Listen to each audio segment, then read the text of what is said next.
En este vídeo te voy a hablar de plantas acuáticas en el acuario. ¿Quieres saber cómo plantar, podar y mantener plantas acuáticas en el acuario de la mano de alguien con experiencia? Pues este es tu vídeo. Si te gusta este vídeo, suscríbete para no perderte los siguientes y dale clic a la campanilla para que YouTube te avise del próximo vídeo.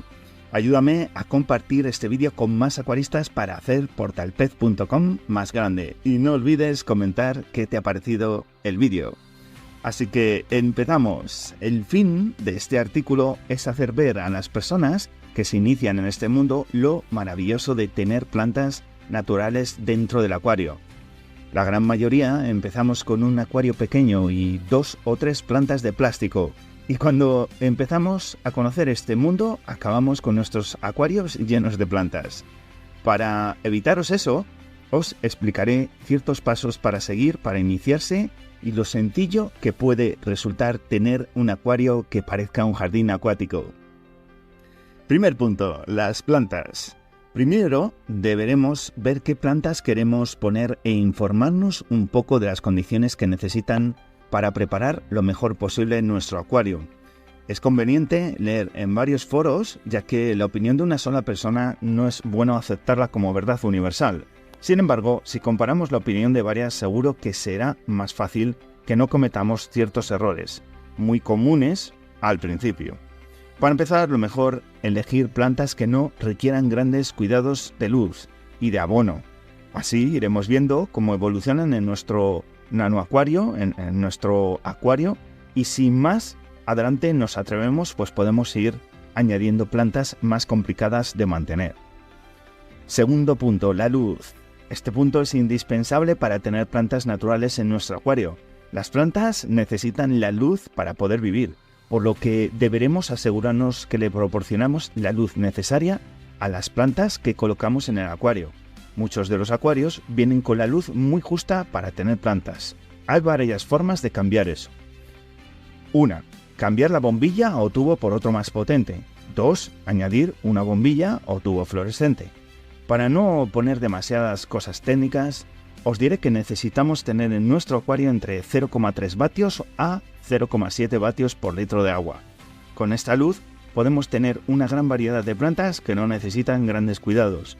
La mejor forma de abonar nuestras plantas es hacer semanalmente un cambio de agua del 15% de nuestro agua con agua del grifo.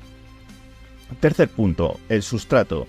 Hay un gran debate sobre si poner sustratos nutritivos y si estos son indispensables para las plantas. Bien, para empezar y no complicarnos mucho, os diría que no es necesario meter ningún tipo de sustrato nutritivo. Sí, deberemos colocar una capa de unos 2-3 centímetros de piedrecillas de 7 a 10 milímetros. Esta capa sirve para que nuestras plantas se enraícen bien y no se suelten. Yo utilizo piedra volcánica, que la compro en grandes tiendas de jardinería. Luego pondremos encima una capa de 2 o 3 centímetros de piedrecillas de 2 a 4 milímetros. En este caso utilizo arena de sílice, la misma que se utiliza para los filtros de las piscinas. Esta la compro en grandes tiendas de bricolaje. Siguiendo estos 2 pasos tan sencillos, ya tenemos preparado el fondo de nuestro acuario para colocar las plantas. Seguimos con el cuarto punto, ¿cómo plantarlas? Si hemos comprado nuestras plantas en una tienda, deberemos quitar la maceta en la que vienen, cortando esta con unas tijeras. Luego cortaremos las puntas de las raíces para estimularlas, estas cuando las plantemos. Después se hace un agujero con el dedo en el sustrato y se introducen las raíces dentro, quedando estas enterradas en el sustrato. Plantas, empezaríamos con el tema de la poda, ¿vale? Cómo plantar, podar y cómo se reproducen ciertas plantas. Por ejemplo, la primera, plantas de roseta. Su reproducción. Estas plantas se reproducen por estolones. Los estolones son nuevas plantas que nacen unidas a las ya existentes. Aunque se pueden cortar las hojas por cualquier sitio, siempre en un corte limpio. Es recomendable hacerlo lo más abajo posible. Se entierran las raíces para plantarlas sin cubrirlas nunca del todo, para evitar que se pudra la planta. Plantas de rizoma. Estas plantas se reproducen partiendo el rizoma, siempre con un corte limpio y dejando hojas y raíces en las dos partes. Se corta la hoja justo del nacimiento en el rizoma. Se entierran las raíces sin enterrar el rizoma, ya que éste se podriría. Plantas de tallo. Estas se reproducen mediante ramas jóvenes, las cuales se cortan justo por encima del nudo. Se corta la hoja justo del nacimiento de la rama. Se coge el tallo cortado y se entierra en el sustrato. Al cabo de unos días empiezan a salir las raíces. Lo más importante es que antes de dar ningún paso os informéis y leáis, así como preguntéis en el foro cualquier duda que podáis tener. Hay que tener en cuenta que antes de llenar el acuario de agua se puede hacer cualquier modificación sin problemas. Luego siempre cuesta mucho más tiempo y esfuerzo. Una vez habéis puesto las plantas en el acuario, este ya está dispuesto a que lo llenéis de agua. Ánimo y a disfrutar vuestras plantas. Seguimos con las plantas flotantes. Hay dos tipos, uno por división de la planta, ricia, y otro mediante estolones, del que nacen nuevas plantas. Lemma, pistia serían dos ejemplos. Se retira de la superficie del acuario las plantas que queremos desechar, porque tienden a reproducirse muy rápido y llegan a haber muchas y pueden llegar a tapar la luz que llega al acuario. Empezamos con el tema del abonado. Aquí es una pregunta clave que todo el mundo se hace y es ¿cuándo debo empezar a abonar mi acuario? La respuesta sería desde el primer día. Las plantas necesitan alimentarse como todo ser vivo y nosotros debemos proporcionarles los elementos que no se encuentren en nuestro acuario. A esto llamaremos abono. Una cosa que nos va a marcar mucho la rutina del abono es la luz que tengamos. Cuanto mayor cantidad de vatio-litro tengamos, mayor rutina de abono deberemos usar. Una de las principales abonos que necesitan nuestras plantas es el CO2. Esto les va a ayudar a poder completar el proceso de la fotosíntesis. Pueden encontrar en pequeñas condiciones en el acuario, pero cuando pasemos de 0,6 a 0,7 vatios por litro, deberemos empezar a aditar CO2. Otro factor a tener en cuenta son los nutrientes que necesita la planta. Estos se dividen en dos: macronutrientes, que serían el nitrógeno, el fósforo y el potasio, y micronutrientes, que serían el calcio, el magnesio, azufre, hierro, zinc, cobre. Los macronutrientes son los que las plantas más necesitan. El nitrógeno y el fósforo los vamos a encontrar en nuestro acuario principalmente por la descomposición de la comida. El que siempre vamos a tener que aditar es el potasio. Los micronutrientes son consumidos por las plantas en menor cantidad y principalmente tendremos que estar atentos al hierro. Gran parte de estos microelementos se los proporcionaremos a nuestras plantas con cambios regulares de agua, siempre que ésta no sea de osmosis. Lógicamente, si nuestra luz es medio alta, deberemos añadirlos asiduamente. A continuación os comento dos preguntas frecuentes que se hacen los que se inician en el mundo de las plantas acuáticas, en los acuarios.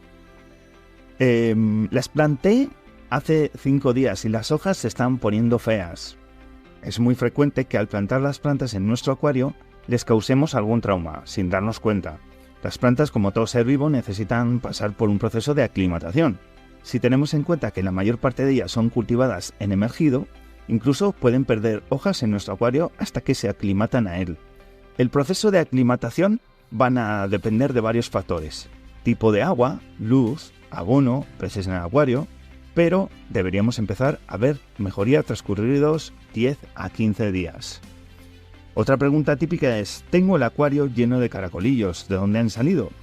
Creo que es bueno recalcar que cualquier cosa que vayamos a introducir en nuestro acuario debe pasar un proceso de limpieza o cuarentena.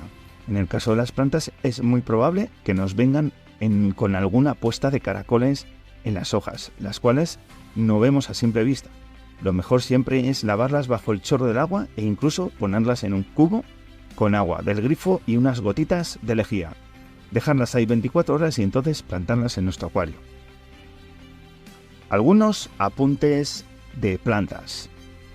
Muchas veces nuestras plantas no presentan el aspecto que nos gustaría o que vemos en esas fotos tan bonitas por internet. Pero, ¿por qué sucede esto? Vamos a ver algunas causas y condicionantes.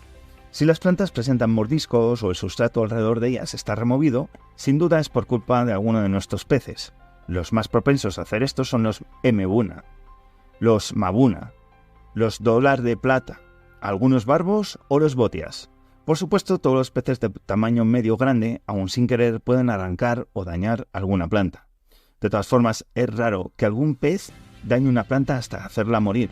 Es aquí donde entran otros factores como el correcto plantado o las condiciones en que está la planta, incluso desde el mismo instante en que entró en nuestro acuario. A continuación, expondré algunos consejos. Para ello, voy a dividir las plantas en 3 grupos: plantas de tallo, plantas de bulbo y plantas de raíz. Un ejemplo de cada grupo serían la cabomba, la pogonogeton y la echinodorus, respectivamente. Este artículo está pensado para las plantas que se plantan. Las flotantes u otros tipos son otra historia. Por supuesto, como en todo, hay excepciones, pero aquí me centraré en datos generales. Plantas de tallo. Todas las plantas de tallo tienen nodos a lo largo del tallo. En cada nodo crecen hojas, raíces o ambas cosas a la vez. La mayoría de nutrientes los absorben por las hojas, sirviendo las raíces casi únicamente como anclaje. Cuando plantemos una de estas plantas introduciremos al menos 2 o 3 nodos en el sustrato, para que cuando crezcan las raíces ofrezcan un buen anclaje. Se pueden podar de varias formas dependiendo de lo que queramos conseguir. Si queremos que se hagan densas, las podaremos todas a la altura deseada, dejando en la parte superior un nódulo en el que crecerán varios ápices. A su vez, las plantas resultantes de la poda las podemos plantar también. Otra forma es cortar una planta en 3 partes, dejando la inferior en el sustrato y pudiendo reutilizar las otras 2.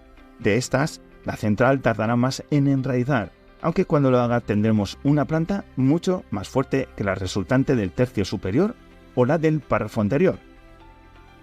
Si el grupo de plantas ya es suficientemente compacto y denso, podemos dejarlo alargarse hasta la superficie en busca de la luz. El espacio entre nudos será más corto cuanto más cerca de la luz. Al llegar a la superficie se pueden esquejar los últimos centímetros, 5 o 6, para que sea reemplazada por otra planta con síntomas de decaimiento. Este proceso con el tiempo da lugar a mejores plantas. Plantas de raíz. Son las que tienen centro o una corona desde la que parten todas las hojas. Esta corona central, al igual que en los bulbos, no se debe enterrar. Muchas de estas plantas proceden de cultivos hidropónicos a nivel comercial. Esto es, que las cultivan en seco con un alto grado de humedad pero sin sumergir. Por esta razón puede ser que al introducirlas en nuestros acuarios pierdan algunas de sus hojas.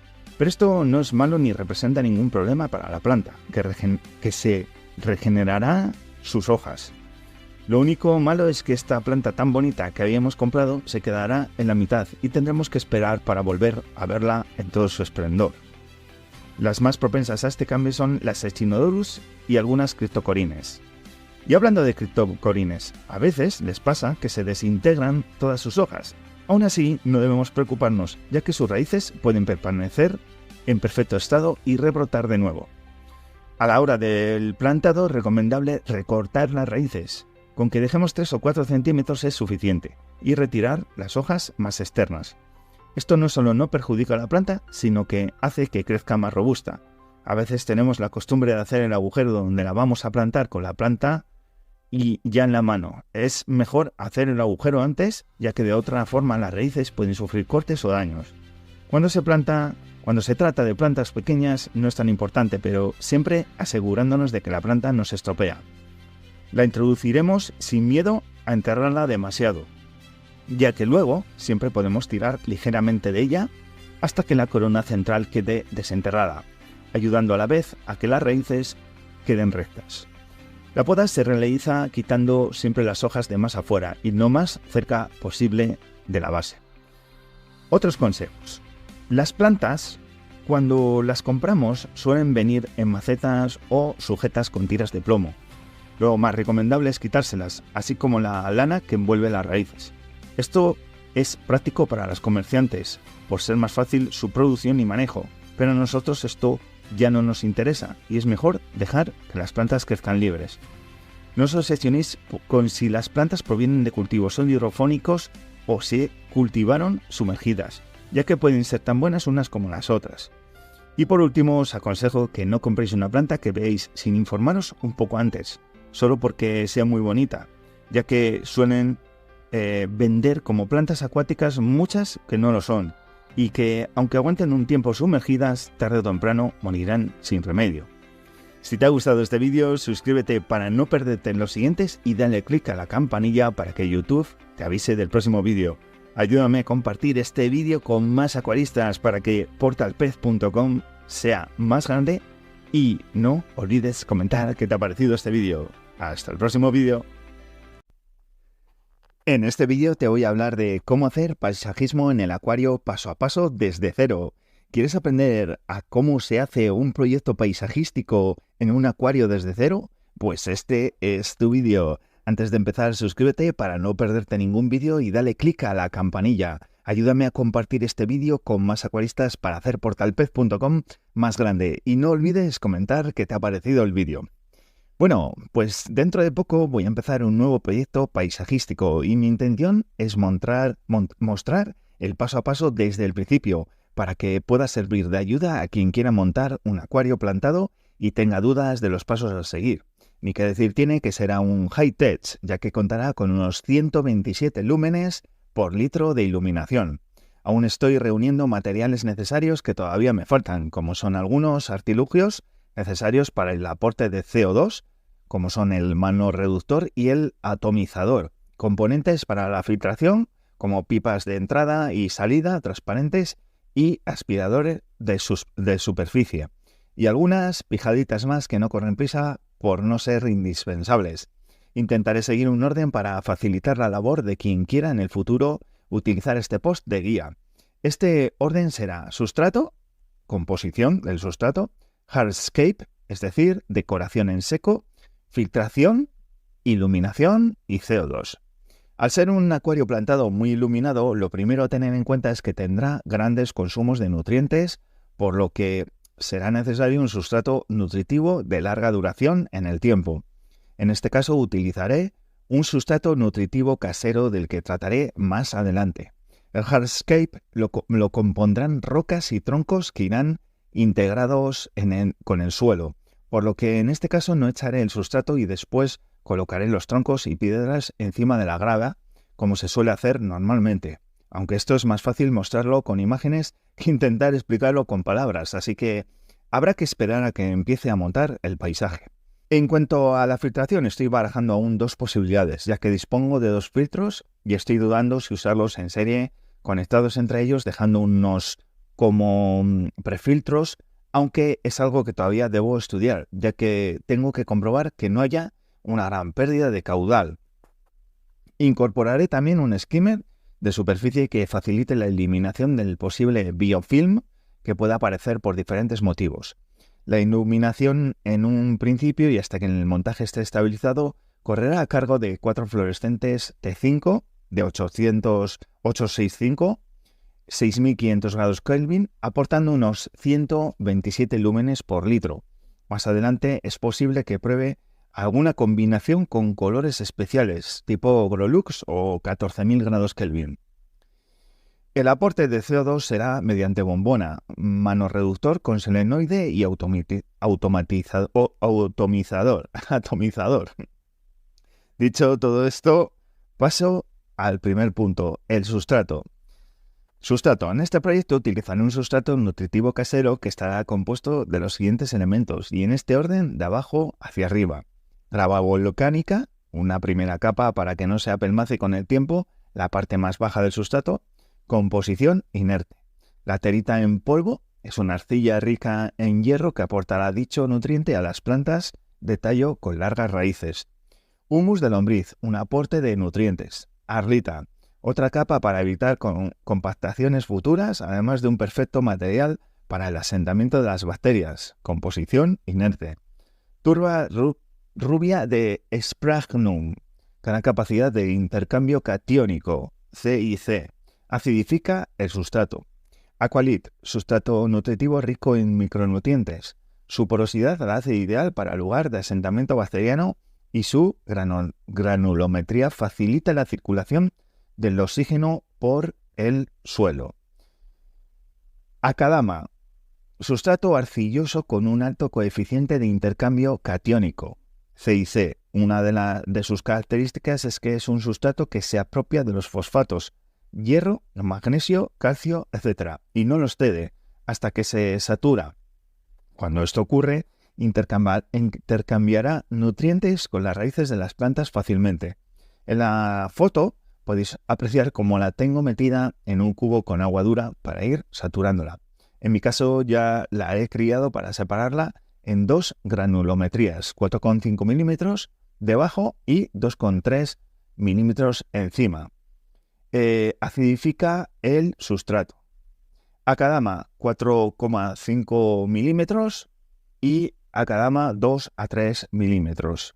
Podéis observar las diferentes granulometrías en las fotos. Manado. Debido a que el aspecto estético de la Akadama no es el que más me gusta, cubriré todo con manado, una grava inerte, arcilla recocida, de granulometría muy fina, 1 a 2 milímetros, que al principio tiende a subir la dureza del agua debido a estos restos calcáreos que suele contener. Para evitar esto, la he lavado concienzudamente con agua del grifo y después la he hervido en agua destilada. Actualmente la tengo sumergida en agua destilada nueva, no la que usé para hervirla. Composición inerte. Estos son todos los materiales que utilizaré para el sustrato. Las cantidades de cada uno las pondré cuando empiece el montaje en sí. Está claro que para montar un acuario de 20 litros no merece la pena este sustrato casero, pero si el acuario es grande o se tienen varios acuarios, sí sale muy rentable el coste del mismo. Siempre existe también la opción de vender parte de lo que sobre. Hardscape. Mis montajes suelo dibujarlos antes en un papel para representar la idea que tengo. Una vez consigo plasmar más o menos lo que he imaginado, divido el dibujo en cuadrantes y acto seguido divido la urna en el mismo número de partes. Como se puede ver, antes de empezar a llenar la urna, lo que he hecho ha sido dividir el frontal en 12 cuadrantes. Esto me facilitará mucho el mantener las proporciones y buscar el deseado punto de fuga que hará que el montaje gane en profundidad. Comienzo. Empiezo el montaje. Lo primero es colocar el cartón que hemos preparado para evitar que el observador del acuario pueda ver las diferentes capas de sustrato que iremos añadiendo. Por la parte externa rellenaremos con la grava que utilizaremos para cubrir nuestro sustrato nutritivo. En mi caso he utilizado manado. El siguiente paso será colocar la arlita que previamente he metido en medias para conseguir las elevaciones que necesito. Ahora coloco los troncos que voy a utilizar. Importante que no floten y termino de rellenar el suelo con arlita. Añado ahora los 50 gramos de laterita en polvo. Es el turno del humus de lombriz. Como se puede ver, de este he usado muy poco ya que es un sustrato muy cargado de nutrientes. Paso ahora a echar la turba rubia de Sphagnum. En mi caso he usado medio litro. Y encima el Aqualit, una bolsa de 3 litros. He usado algo menos. Añado ahora la Akadama de grano fino. Y por último, cubro todo con manado y termino de colocar parte del hardscape. Ya solo falta llenarlo y para ello una buena ayuda será cubrir todo con plástico film de cocina para evitar que se remueva el sustrato y salga a la columna de agua partes de nuestra mezcla. El acuario ya está lleno de agua, con su filtro funcionando, aunque los tubos de entrada y salida no son los definitivos. Y con el termocalentador encendido y fijado en 24 grados, ha empezado el ciclado. Aunque puede sonar extraño, cada 2 o 3 días cambiaré entre un 20 y un 25% de agua del acuario para ir estabilizando el sustrato. Con esto puede alargarse algo el ciclado, pero no hay prisa. Esto evitará futuros problemas cuando haya que plantar y encender las luces. Estado actual del acuario después de un par de cambios en el hardscape. En fase de ciclado a oscuras, la iluminación es solo para el vídeo, oxigenando bien el agua para favorecer el desarrollo de las bacterias. Los troncos están sobre unas medias rellenas de grava volcánica, aunque actualmente son visibles cuando entre la vegetación serán cubiertas e imperceptibles. También faltan ramas por colocar que irán entrando según vaya viendo una vez el acuario esté plantado. Las rocas volcánicas son temporales. Su función actual es sujetar los troncos que aún flotan ligeramente. Podéis ver el enlace del vídeo. Os lo dejo también en la descripción para que podáis ver cómo va evolucionando este acuario. Actualizo subiendo un vídeo del estado actual del acuario. Después de haber plantado, el ciclado ha finalizado. Eso sí, el acuario no está ni al 5%, ya que las rotalas, por ejemplo, aún debo dejarlas crecer más en altura para ir podando y replantando, darles forma, al igual que a las micratemoides y umbrosum. La párvula ahora mismo se ve muy colocadita en su sitio. La vivípara completamente despeinada, y tanto la SP Japan como la Ceratopteris tengo que darles también forma y buscar quedarme con las hojas más pequeñas a base de tijera. La blisa la he retirado para grabar el vídeo, ya que es muy grande y rompe proporciones. Aunque actualmente la mantengo en el acuario tal y como la envió un compañero de otro foro, mi intención es retirar la mayoría de las hojas y mantenerlas sin tanto espesor para detalles. La araguaya está escondida en el tronco de la izquierda a la espera de que empiecen a brotar hojas nuevas. Las plantas posiblemente no sean todas las que están, pero sí es seguro que no están todas las que serán. Os digo ahora a continuación las plantas que he utilizado. HC Cuba, algo de micratemoides, algo de umbrosum, rotala green, vivípara, rotala indica, hidrocotil, SP Japan, párvula, Ceratopteris cornuta, hidropila araguaya y blisa japonica. El vídeo está grabado esta mañana y el compresor de aire está encendido, ya que la pantalla no se enciende hasta las 2. Solo la he encendido para grabar el vídeo. Os dejo el vídeo también en la descripción. Algunos datos que no puse cuando presenté el Hardscape. Durante el ciclado que hice a oscuras, como ya comenté, hacía cambios de agua del 20 al 25% cada 2 días. Pues justo después de cada cambio añadía al acuario 1 miligramo de fosfato de potasio para que se lo fuesen comiendo la kadama. El fotoperiodo empezó con 5 horas cada día, lo aumentó 30 minutos y a día de hoy va por 6 horas. El CO2 lo conecto 1 hora antes de que se enciendan las luces y se apaga al mismo tiempo que estas. El compresor de aire se conecta justo cuando se apaga la iluminación y el CO2 y se corta 1 hora antes de que se conecte el CO2. Los datos del acuario son una urna de 60 litros brutos. El sustrato lleva laterita, humus de lombriz, arlita, turba rubia de sphagnum, grava volcánica, elevaciones, aqualit, akadama, manado, y el hardscape es raíz roja. La filtración, un filtro exterior Turbojet 2210 de 760 litros hora. Filtración biológica utiliza arlita. La filtración mecánica, una esponja Foamex más perlón. Iluminación, pantalla LifeTech 4x24 vatios, 3 T5 de 865, un T5 color Extreme, similar al Grolux. El CO2 es un extintor de 2 kilogramos con atomizador. Lleva también una válvula selenoide que se enciende 1 hora antes de que la iluminación y se corta con el apagado de las luces.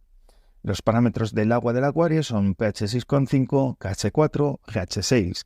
Conductividad 280-290 y abonado diario mediante sales, nitrato potásico, fosfato monopotásico, sulfato potásico, hierro alternando con gluconato ferroso. Cambios de agua del 50% 2 veces por semana y la flora Hemianthus callitrichoides o Cuba, Glossotrichma elatinoides, Micranthemum Montecarlo, Staurogine repens, Hydrocotyl SP Japan, Amania sp bonsai, Cryptocorin parva, Cryptocorin Wendy Brown, Eleocharis sp mini, Eleocharis parvula, Eleocharis vivipara, Anubia nana apetite, Microsorum pteropus mini, Hydrophila finatifida, Hemianthus micratemoides, Micratemum umbrosum, Rotala green, Rotala nangesam, Luigia brepides, Physidens frotanus, Echinodorus vesuvius. Fauna Microrasbora galaxy, Danio margaritatus, Neocaridina heterópora var red, es decir, red cherry, y Planorbis. Si te ha gustado este vídeo, suscríbete para no perderte los siguientes y dale click a la campanilla para que YouTube te avise del próximo vídeo. Ayúdame a compartir este vídeo con más acuaristas para hacer portalpez.com más grande y no olvides comentar qué te ha parecido el vídeo. En este vídeo voy a hablar de cómo montar un acuario muy plantado que denominamos holandés. ¿Quieres saber cómo montar un acuario holandés de la mano de alguien con experiencia? Pues este es tu vídeo. Si te gusta este vídeo, suscríbete para no perderte los siguientes y dale click a la campanilla para que YouTube te avise del próximo vídeo. Ayúdame a compartir este vídeo con más acuaristas para hacer Portalpez más grande y no olvides comentar qué te ha parecido el vídeo. Así que esto es una guía para montar un acuario holandés. Pero, ¿qué es un acuario holandés? Desde mi punto de vista, hay varios tipos de acuarios plantados. Desde acuario con plantas, pasando por plantados, jardines acuáticos, paisajistas y por último, acuarios holandeses. En los primeros son acuarios con plantas de bajos requerimientos y con una luz tirando a escasa. Después pasamos a los plantados. Estos ya tienen más luz. Plantas de mayores requerimientos lumínicos. Y luego seguimos con jardines acuáticos. Estos ya son acuarios en los cuales hay una buena luz, incluso un aporte de CO2, unido a unos abonados en los cuales los acuarios tienen unas plantas bastante bien cuidadas. Y en la gran mayoría de los casos suelen tener resultados muy logrados. Después tenemos los famosos paisajistas, que hoy en día se llevan mucho. Aunque no sean de mi gusto, no por ello son menos importantes, ya que requieren de una gran maestría y muchos cuidados, tanto para crear los ambientes como para su colocación milimétrica de cada planta. Y por último, pasamos a los holandeses, los cuales son acuarios muy cuidados. Todo el detalle con podas muy continuas, manteniendo formas, grupos de plantas, colores, con grandes equipos de iluminación, sistemas de CO2 y abonados en dosis exactas. Lo que viene siendo un acuario llevado al máximo grado y sobre todo recordar que en un acuario holandés puro nunca encontraréis peces, ya que lo principal de estos acuarios son las plantas. Lo que sí usaremos serán pequeñas gambas y algún Otociclus para mantener el acuario libre de algas y de materia muerta.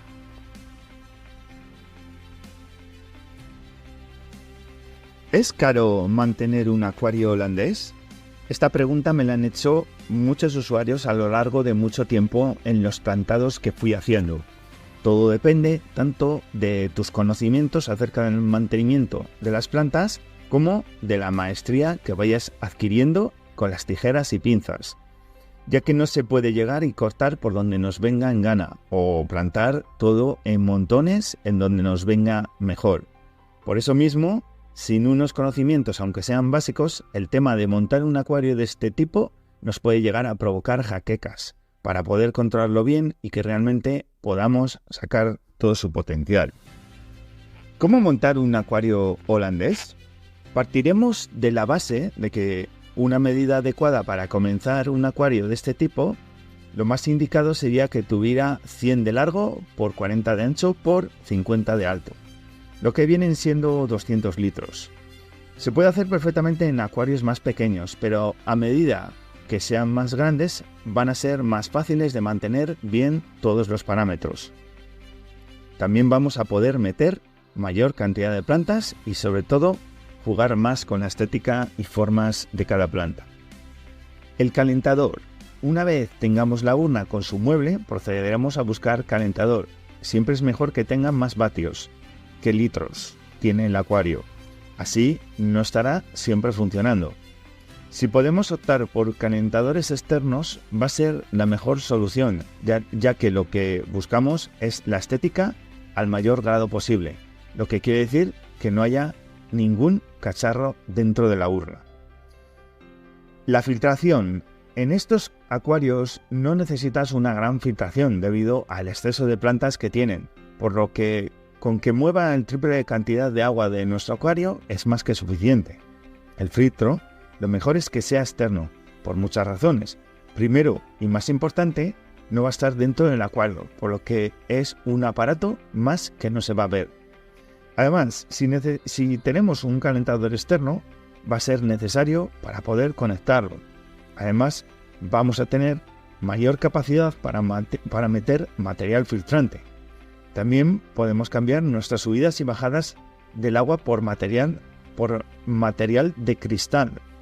Además de ser un gran cambio, es beneficioso para la circulación del agua, ya que las pipetas de cristal, al sumergirlas un poco en el agua, crean un vórtex o remolino que lo que hace es que absorbe el film que se queda en la superficie, esa capa de aceite que hace tan feo el acuario.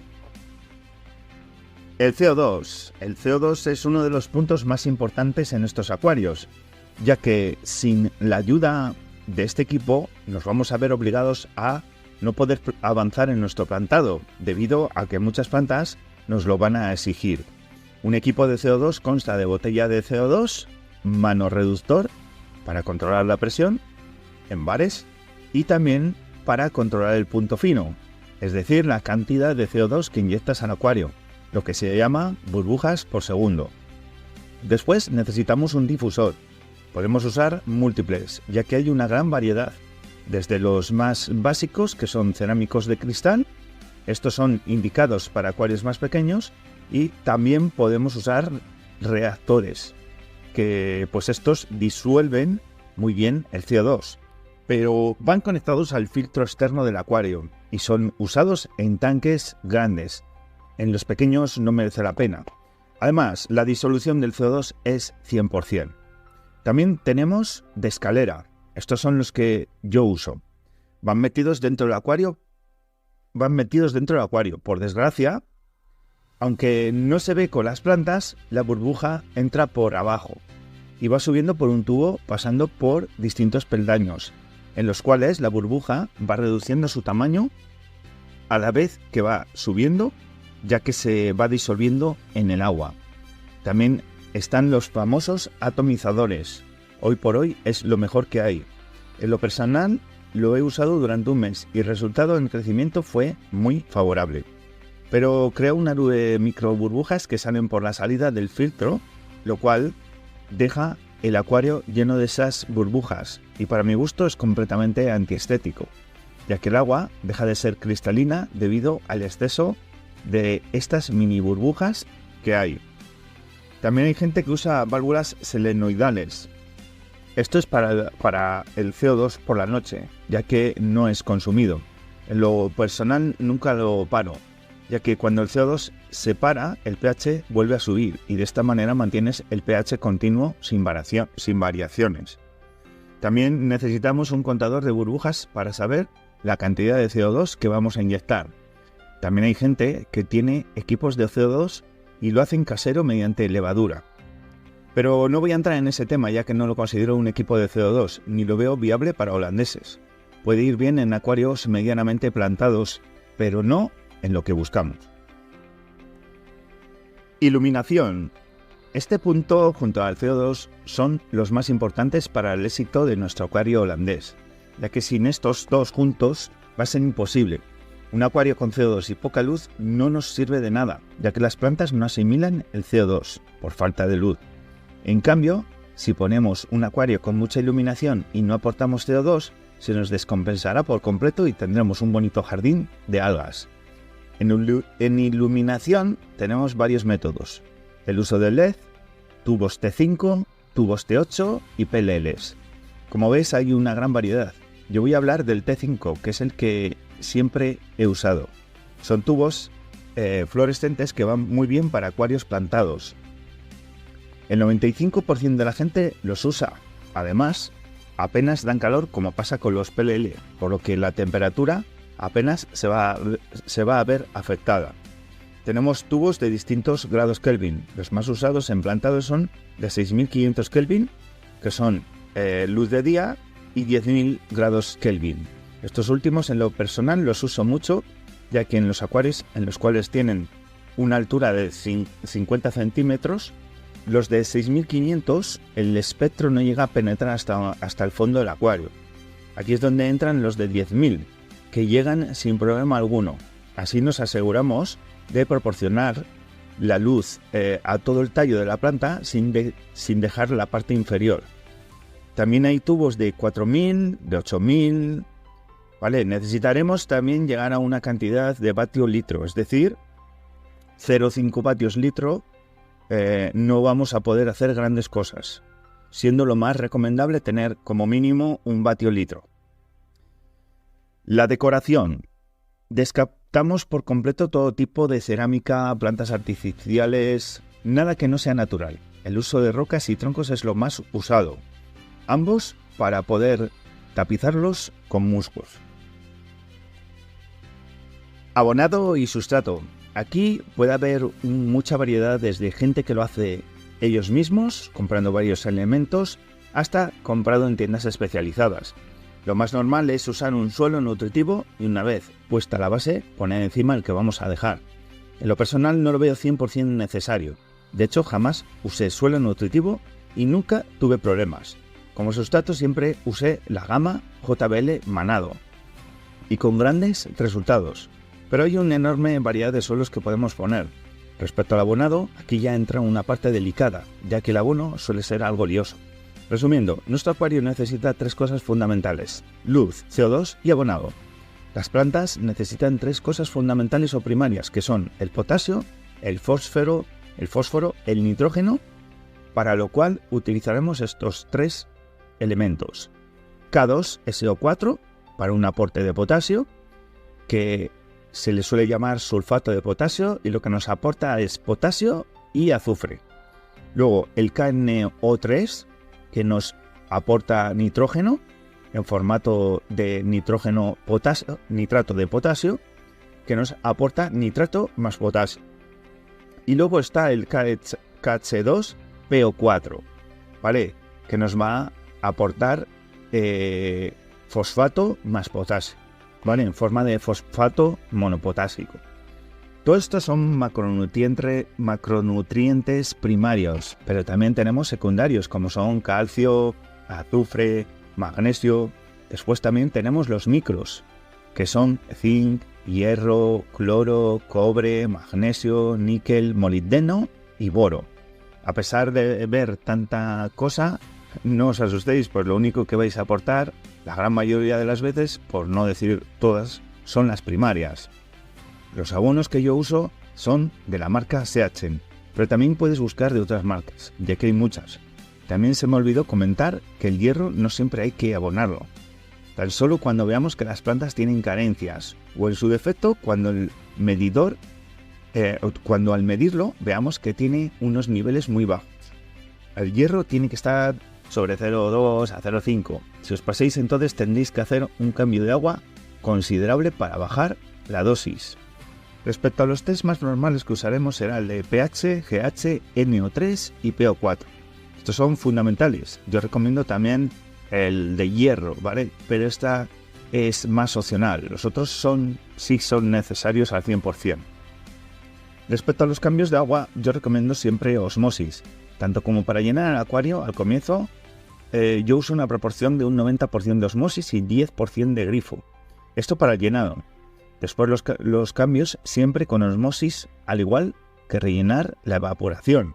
Así mantengo un KH de 3, que también es beneficioso para que las algas se reproduzcan peor, ya que en KH y pH bajos se desarrollan peor que en KH elevados y pH altos. Y hasta aquí todo lo necesario para poder comenzar a plantar. Por fin toca meter las plantas. A ver cómo puedo explicar este punto de una manera más sencilla. Las plantas, cuando vamos a la tienda, vemos que tienen distintos tamaños, distintos tonos de verdes, rojos, etc. También distinta forma de hojas. Por ejemplo, en un acuario holandés rara vez veréis plantas amazónicas, ya que tienen hojas muy grandes y anchas y no cuadran luego a la hora de buscar la pareja que va a tener tanto a los lados como delante o detrás. Por lo que la selección de las plantas siempre se hará poniendo plantas que tengan hojas parecidas en tamaño. Da igual que sean de parte trasera, que de medio o incluso de zona delantera, ya que luego las podaremos a nuestro gusto dejándolas al tamaño que nosotros creamos que tienen que estar. En un acuario, siempre y cuando digo esto es que es siempre. Hay que buscar un punto focal, ¿vale? Es decir, una zona, cuando tú entres por la puerta, tu vista va a ser la primera planta que vamos a ver. Aquí buscaremos la más llamativa, la que tenga un color rojizo para dar el mayor contraste visual con el resto. También hay que meter las plantas comprando un mínimo de 4 macetas. No podemos comprar una maceta de cada especie, ya que si no va a ser imposible dar forma. Con esto lo que conseguimos es hacer macizos de plantas. Una vez tengamos nuestro punto focal ya plantado, procederemos a seguir plantando la zona trasera y media, y dejando por último la delantera y la zona, que tapizaremos en la parte más cerca del cristal delantero. Recordad siempre que las hojas de las plantas sean similares a las demás. Una vez puestas, todas dejaremos crecer sin preocuparnos de ellas, es decir, que no nos demos mal por la altura o porque pierda la forma de arbusto que tenían. Así cuando todas estén altas, comenzaremos a meter tijeras. Recomiendo tener un juego de tijeras curvas y rectas, al igual que pinzas rectas y curvas. Las curvas son las que nos van a dar forma de las plantas, siempre haciéndolas en redondo. El corte se hará siempre al ras de las últimas hojas, es decir, se corta la cabeza y así además conseguiremos que salgan 2 brotes nuevos, dando un mayor grosor a las plantas y haciendo un macito más grande. Esto es lo que se llama dar volumen. Esta técnica vale para casi todas las plantas. Después para helechos es más fácil.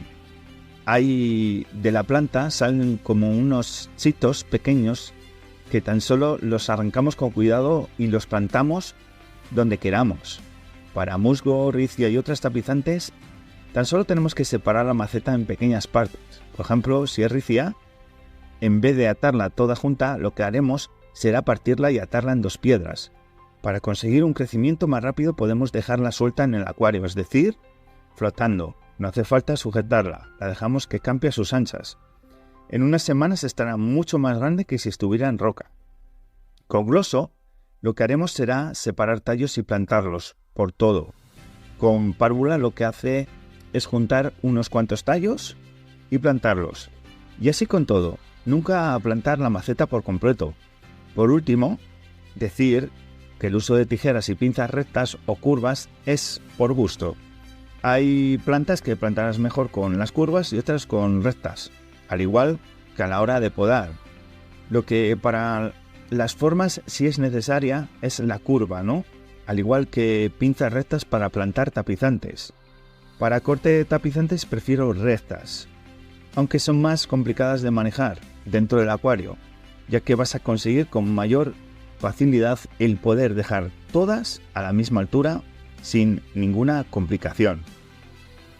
Respecto al tema de algas, tocándolo un poco por encima, durante el ciclado soy de las personas que ciclan a oscuras para evitar que crezcan las algas. Luego arranco el acuario con pocas horas de luz, unas 3 hasta llegar a las 8 diarias, un máximo de 10. Siempre un corte en el fotoperiodo de 2 horas para controlar mejor las algas. Recomiendo meter japónicas y otocinclus. Tanto las gambas como estos peces van a ayudarte mucho con las algas. Y luego hacer buenos cambios de agua semanales. Recuerda, nunca excederte con el abonado porque más vale que falte a que sobre. Con estas pautas no vas a tener mayor problema con ellas. Eso sí, nunca dar alimento a las gambas ni otociclus, ya que tienen una misión y es mantener el acuario impoluto. En él van a encontrar comida de sobra, hojas muertas, pequeñas algas que pueden aparecer. También decir que cuando se pone el acuario, nunca hay que hacer toda la poda del acuario de golpe. Hay que podar un macizo de plantas y dejar 2-3 días de reposo, y de nuevo podar otras. Así no se producen desequilibrios al hacer podas de golpe. Bueno, pues hasta aquí todo. Me parece que no me dejo nada. En caso de dejarme algo o que tengáis alguna sugerencia, agradecería que me lo dijerais. Comenta en el vídeo. Pero pienso que se tocó todo lo necesario y básico para poder comenzar un acuario plantado. En este vídeo te voy a hablar de algas en el acuario, causas y soluciones. ¿Tienes algas en tu acuario y quieres solucionarlo? Pues este es tu vídeo. Antes de empezar, suscríbete para no perderte ningún vídeo y dale clic a la campanilla. Ayúdame a compartir este vídeo con más acuaristas para hacer portalpez.com más grande. Y no olvides comentar qué te ha parecido el vídeo. Bueno, la idea de este pequeño vídeo es dar un poco a conocer de forma general el por qué aparecen estas oportunistas, es decir, las algas en nuestros acuarios.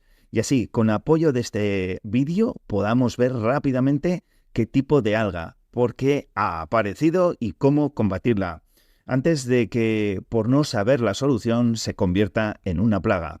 Os hablaré de las algas que yo conozco porque las he tenido y las he combatido, o porque algún compañero la ha padecido en su acuario y en su día, entre debates, aprendimos a combatirlas. Antes de todo, comentar o insistir de nuevo en la importancia de mantener unos valores estables en nuestro acuario y un aporte de nutrientes en consonancia con las plantas que mantenemos. No podemos tener una potencia lumínica excesiva sin aporte de CO2, abonando solo con calamís y manteniendo anubias y musgos. Parece un ejemplo exagerado, pero no será el primer caso, ni el único. Es primordial mantener los niveles óptimos de NPK. Es decir, nitrógeno, fosfatos y potasio. Y al mismo tiempo observar si existieran posibles carencias de micronutrientes a través de las plantas marcadoras. Si hacemos esto y al mismo tiempo mantenemos una luz y un CO2, si esto fuera necesario, acorde a las necesidades del tipo de planta que mantenemos, será difícil observar la aparición de algún tipo de alga, y si ésta apareciese sería de forma esporádica y controlada. Por lo general, a más luz, más necesidades de nutrientes tendrán nuestras plantas. El hierro es uno de los nutrientes más importantes de nuestras plantas y suele ser muy habitual su uso en disolución, pero si nos pasamos, que no es difícil que ocurra, terminarán apareciendo casi seguro cierto tipo de algas. Para evitarlo, una forma de aditar hierro a las plantas de forma más controlada y sin que sea asimilado por las algas es hacerlo introduciendo fuentes de hierro en el lecho, como por ejemplo la terita. De este modo, la planta absorberá el nutriente a través de las raíces y las algas no podrán aprovecharlo, ya que en la columna del agua apenas estará presente. También hay que tener en cuenta que no solo con estas medidas conseguiremos mantener el acuario libre de algas. Una inesperada plaga de caracoles, la sobrealimentación, un exceso de materia orgánica en descomposición en el lecho, la muerte de un habitante sin habernos enterado o percatado, un cambio radical en el plantado de nuestro acuario y que conlleve un excesivo movimiento del sustrato, la muerte de parte o toda la colonia de bacterias del filtro o cualquier otra causa que pudiera causar un simple pico de nitritos o amonio o una subida descontrolada de nitratos o fosfatos. Podría ser el desencadenante de la aparición inesperada de algas. Además, por las causas mencionadas, podría aparecer otras variedades poco habituales y más difíciles de erradicar, aunque siempre podremos mantenerlas a raya anulando la causa del problema y manteniendo unos niveles óptimos. Hay que evitar fotoperiodos superiores a 10 horas e inferiores a 8 horas. Es un error pensar que manteniendo fotoperiodos cortos evitamos la aparición de las algas, ya que a estas les bastan fotoperiodos de 3 horas para reproducirse. Sin embargo, las plantas se debilitan con exposiciones lumínicas cortas. Nos pondremos el acuario a la luz directa del sol. En un acuario sin plantas en el que hayan aparecido algas, podemos controlarlas reduciendo la carga orgánica, como por ejemplo reduciendo la alimentación, la población o con cambios de agua más seguidos. Pero esto no será válido para un acuario plantado, donde la principal misión será mantener unos valores de nutrientes estables, ya que éstas aprovecharán el desajuste nutritivo y la consiguiente debilidad de las plantas para comenzar su colonización. Suelen usarse plantas de crecimiento rápido para mantener bajo control a las algas, ya que son capaces de absorber gran cantidad de nutrientes. Hay que intentar mantener las plantas en las mejores condiciones posibles para evitar la aparición de algas. Pocas veces aparecerán algas en nuestro acuario de forma incontrolable, teniendo las plantas perfectamente sanas. Saldrán, sí, pero esporádicamente y serán un indicio que nos avisará de que algo comienza a ir mal. Debemos aprovechar estos avisos para realizar un test y ver dónde está el problema, antes de que sufran nuestras plantas y el pequeño brote de algas se convierta en invasión. Las algas son oportunistas, formas de vida mucho más simples que las plantas, carroñeras de nutrientes y se aprovecharán de los desequilibrios de nuestro acuario. Métodos antialgas. Conocemos varios trucos o métodos para luchar contra las algas. Si bien ninguno es infalible, puede que alguno nos cumpla con la labor con un tipo de alga, pero no con todas. Existen métodos naturales y otros totalmente químicos. Estos últimos los intentaremos evitar por razones obvias, a no ser que conozcamos con exactitud las dosis exactas recomendadas, que nos eviten cualquier tipo de intoxicación posible. Asimismo, evitaremos usar antialgas comerciales, ya que su alto contenido químico suele causar más problemas que soluciones. Existen métodos como la aspirina contra la unicelular, pero no opinaré ni aconsejaré, ya que no lo he probado y existen contraindicaciones con los resultados. Otro método muy de moda ahora es el uso de la paja de cebada. Yo no lo he usado y parece que una sustancia que desprende es la que hace que determinadas algas sean eliminadas del acuario, aunque no es válido para todas las algas, sí funciona al parecer contra algunas. También usamos animales para reducir la propagación de algas, como pueden ser crustáceos o peces.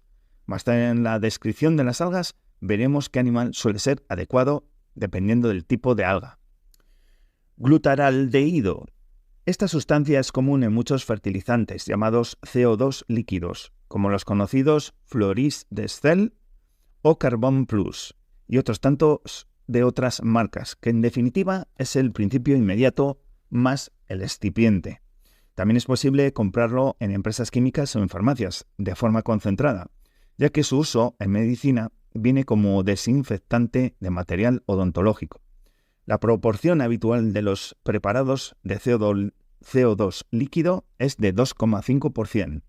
Nosotros, para tratamientos contra algas, administraremos 5 mililitros cada 100 litros, 3 días seguidos.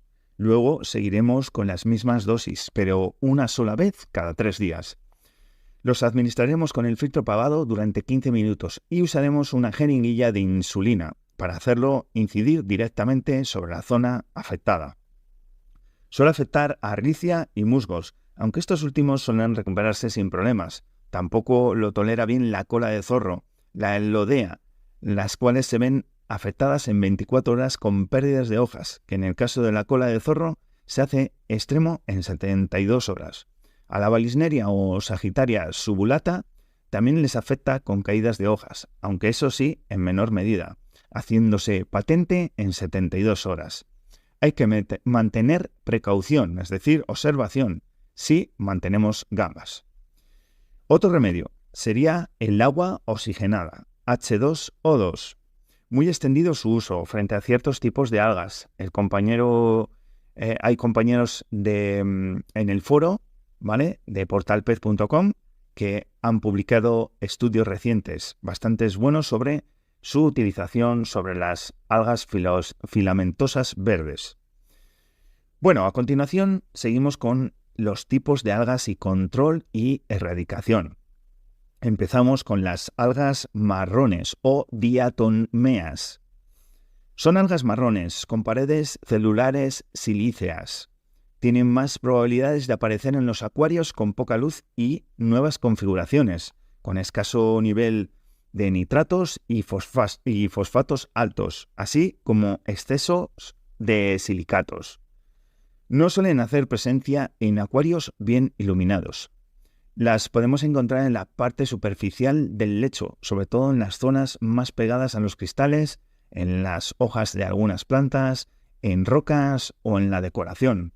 Son fáciles de eliminar mecánicamente y cuando su aparición es debida a un acuario joven, suelen desaparecer solas a medida que éste madure. También les afecta el aumento de luz, aunque esta medida hay que hacerla sabiendo que introducir más luz conlleva un mayor aporte del resto de nutrientes. Si no, puede ser que cambiemos la diatomea por un alga mucho más compleja de eliminar. Un depredador de este tipo de alga es el caracol, conejo o elefante, Tilomelania, aunque cuidado con los naranjas, ya que suelen alimentarse de plantas. El agua verde.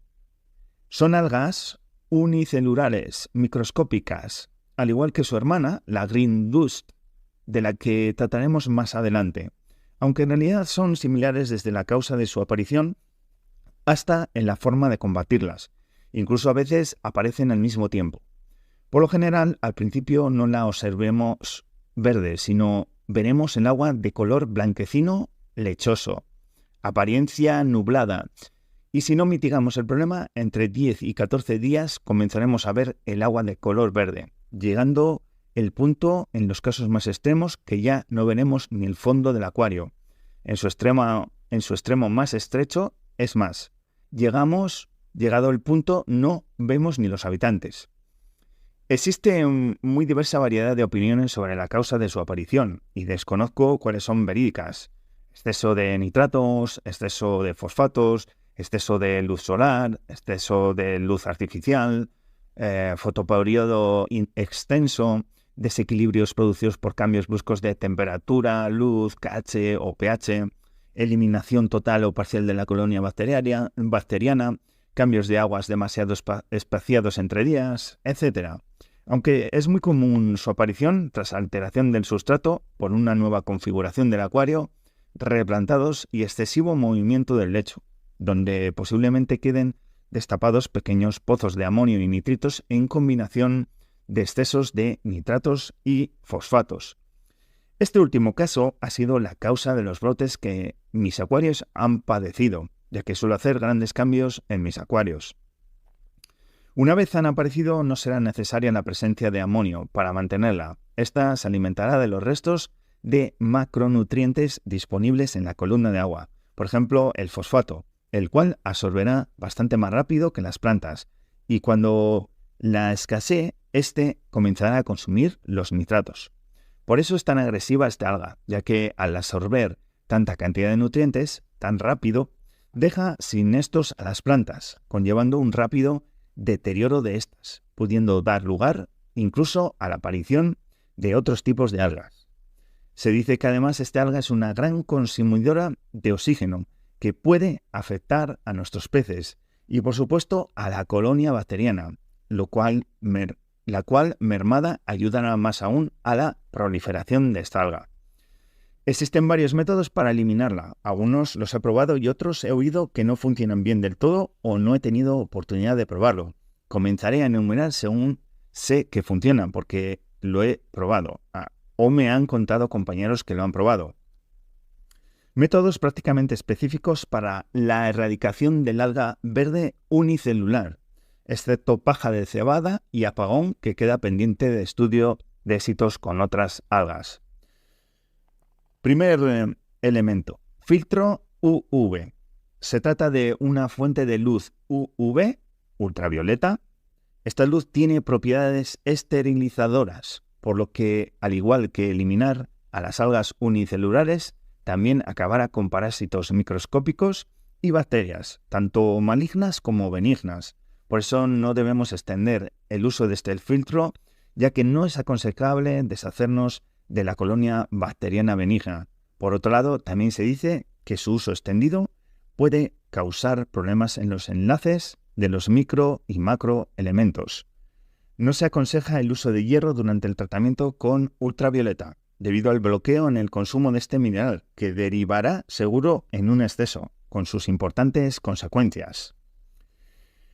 Microbe Leaf Special Blend. Este producto, probado por compañeros, al parecer funciona bastante bien, según un prospecto. Su composición no contiene químicos, tratándose de un producto natural.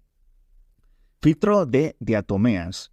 Sinceramente, no sé dónde podemos comprar este filtro, aunque al parecer podemos hacer un brico fácilmente para crearlo. Se suele usar un polvo compuesto por esta alga, la cual absorbe toda unicelular que flote en el agua. En caso de que el agua esté muy verde, habrá que vigilar que el filtro no se sature rápidamente. No es aconsejable su uso prolongado, ya que también elimina las bacterias benignas y sustancias necesarias en la columna del agua. Daphnia. La introducción de la pulga de agua es eficaz, pero complicado si tenemos habitantes, y es lo habitual. Ahora describiré los métodos que pueden servir, pero no conozco a nadie que lo haya probado y corrobore que funcionan. Apagón. El método apagón consiste en cubrir el tanque durante 4 días. Antes y después deberá sifonar a fondo el lecho y cambiar el agua. Posteriormente se deberá controlar el amoníaco para evitar una nueva explosión debido a la podredumbre de toda alga que hubiera en un principio en el acuario. Paja de cebada. No lo he probado, aunque pienso que puede ser válido, ya que, según tengo entendido, es muy usada en abrevaderos de ganado para que naturalmente elimine el agua verde habitual en estos. Otras soluciones podrían ser ramas de sauce llorón, aspirina, Utricularia giva, que es una planta insectívora. Bueno, pues a continuación seguimos con polvo verde o green dust. Zoosporas en realidad, y la podremos observar sobre el vidrio del acuario. Fácil de quitar del vidrio, pero en unos minutos comenzará de nuevo a posarse sobre él. Al parecer tienen las mismas causas de aparición que el agua verde, y se conocen pocas soluciones contrastadas contra esta alga. Yo he conseguido eliminarla con filtro ultravioleta y separación diaria del cristal, apoyo de perlón en filtro y cambio diario durante varios días hasta su erradicación. Método 1. Otra forma que a mí me ha funcionado es con apoyo de bacterias selectas como pueden ser Microbe Leaf Special Blend y filtro ultravioleta desconectado unas semanas hasta finalizado el problema. Semanalmente haremos un cambio de agua del 50%, pero antes pasaremos perlón por toda la superficie del cristal, orientando el tubo de succión del sifón hacia las plantas, moviéndolas suficientemente para que se suelte posible polvo verde y detritus que puedan haber pegado en ellas. Al mismo tiempo absorberemos más agua contaminada de green dust, que si sifonamos el sustrato siempre durante el tratamiento, añadiremos bacterias extras de calidad. En caso de filtración interior, usar este filtro introduciendo en este bastante perlón. Si es exterior, usar un filtro de apoyo para la finalidad que os comento y rellenarlo solo con perlón. Primera semana, todas las noches antes del abonado, paramos el filtro, quitamos el perlón usado que estará bastante verde e introducimos bastante cantidad, que quede prensado de perlón nuevo y volvemos a conectar el filtro. A continuación pasamos un pequeño trozo de perlón por todo el cristal del acuario, aunque no veamos que esté manchado de polvo verde. La segunda semana seguimos el mismo proceso que en la primera semana, pero esta vez solo en días alternos. Y tercera semana seguimos el mismo proceso, pero esta vez cada 3 días. Sucesivas semanas, mismo proceso que la tercera semana, pero cada semana esperamos un día más para realizar el proceso, hasta la sexta semana. Aconsejo seguir el proceso hasta la sexta semana, aunque aparentemente pensamos que ya está solucionado el problema en la tercera semana. Método 2. Por otro lado, se comenta que la mejor solución es no limpiar el cristal durante 20 días. Al parecer, posteriormente el alga comienza a transformarse en una película de grosor irregular que terminará cayendo sola del cristal. Entonces nos dispondremos a eliminar los trozos desprendidos. Hay compañeros a los que este método les funcionó bastante bien y a otros no. Este método parece funcionar mejor si sumamos métodos de desequilibrios controlados. Haremos subir los nitratos a razón de 5 mililitros barra litro diariamente y dejaremos de aditar fosfatos. Cuando comience a salir punto verde, suspenderemos el abonado y al 7º día realizaremos un cambio de agua del 50%. A partir de aquí empezará a contar los 20 días. El punto verde. Suelen formar manchas verdes circulares, en principio formando aureolas de pequeño diámetro y agrandado, según pasan los días, en el vidrio del acuario y plantas de crecimiento lento. Suelen aparecer cuando los niveles de nitratos son altos y los de fosfatos bajos. También ayudan a su proliferación la incidencia de la luz solar, aunque también aparecen sin esta. Son duras y para eliminarlas necesitaremos frotar fuertemente con perlón o usar una rasqueta o imanes limpiacristales. Los peces comedores de algas poco consiguen hacer ante el punto verde, aunque cuentan que los caracoles neritina no le hacen asco.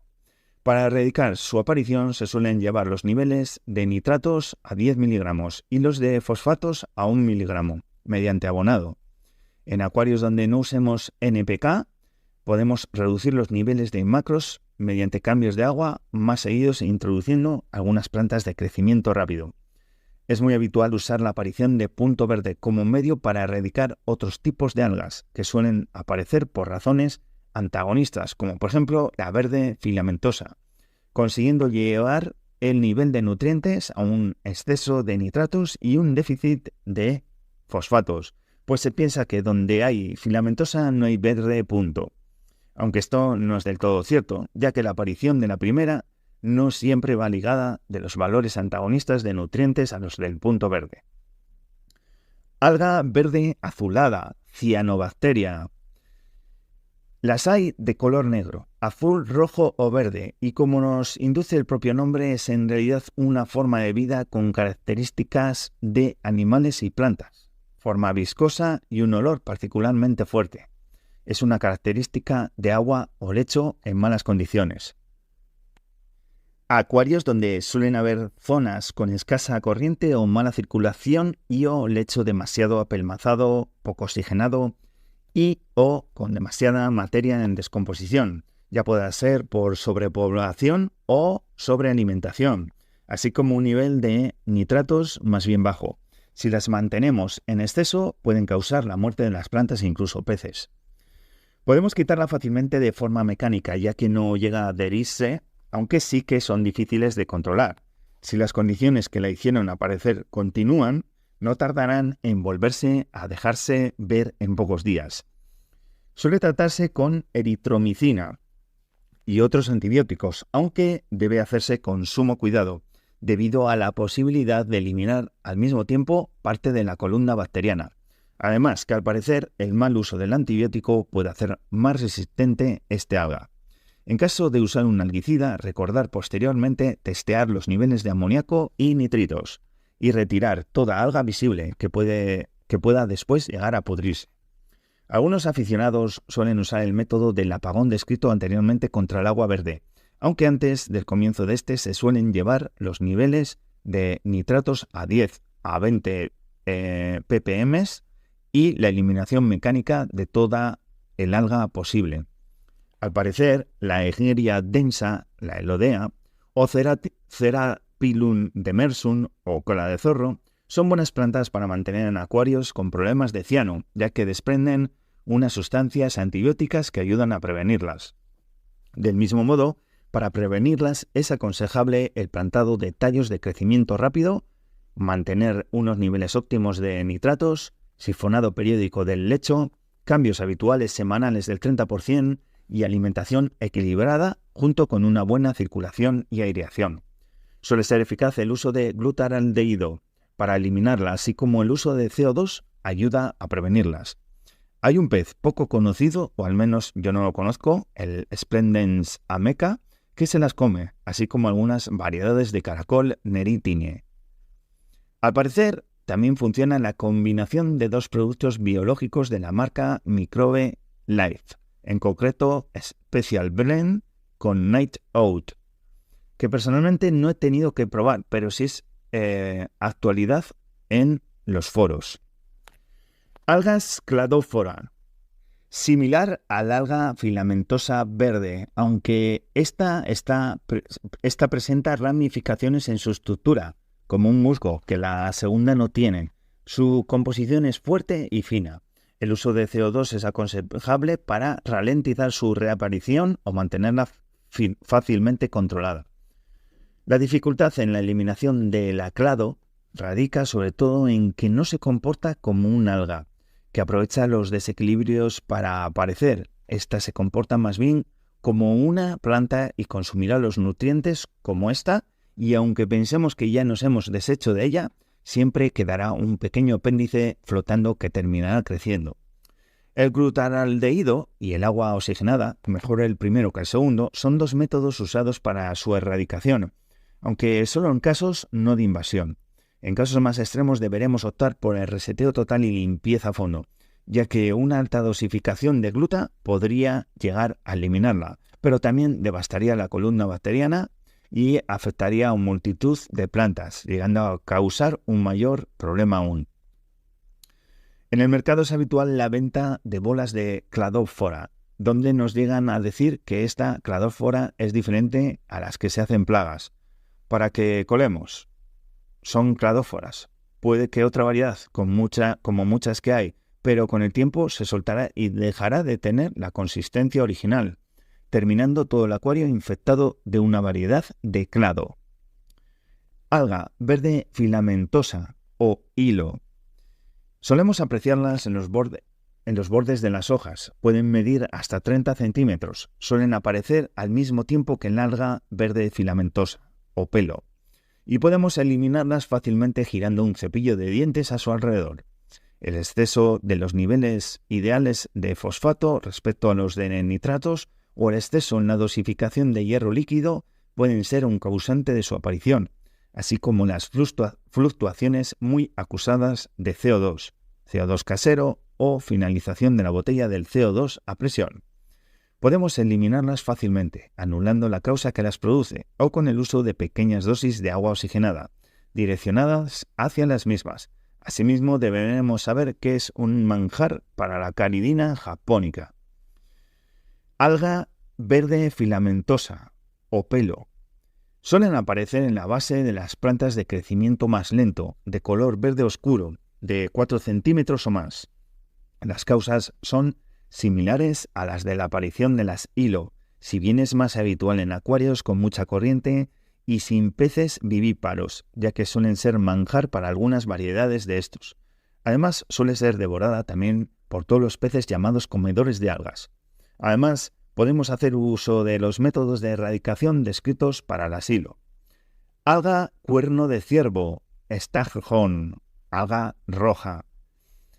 Su nombre viene dada la similitud con la cornamenta del ciervo, de color grisácea, aunque también podemos encontrarlas con tintes negruzcos verdosos, incluso rojizos y textura dura.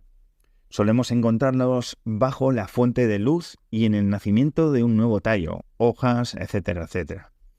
Suelen aparecer debido a los niveles altos de amonio, por un movimiento excesivo del sustrato, por replantados o nuevas configuraciones. También los niveles bajos de CO2, elevada luz y escasa circulación favorecerán su aparición. Aunque se trata de una alga roja, rodófita, no siempre suele colorearse de rojo al sumergirla en alcohol. El comedor de algas siameses o zorro volador siamés son eficaces contra estas. El control de niveles NPK, suficiente CO2 y mantenimiento de plantas sanas ralentizará su reproducción. En los casos más severos deberemos cortar la zona afectada de la planta. Es eficaz el uso del gluta. Algas barba o alga roja. Suelen aparecer en acuarios con escasa o sin adición de CO2. Se suele dar el caso de que además sean más visibles en zonas de mucha corriente y o con fotoperiodos extensos. También favorecen su aparición el exceso de hierro y otros micronutrientes o desequilibrio entre el calcio y el magnesio o un déficit de nitratos. Son habituales en acuarios sin plantas. De 1 a 3 centímetros y rápido crecimiento, apariencia similar al staghorn, aunque su textura es suave y no rígida como este.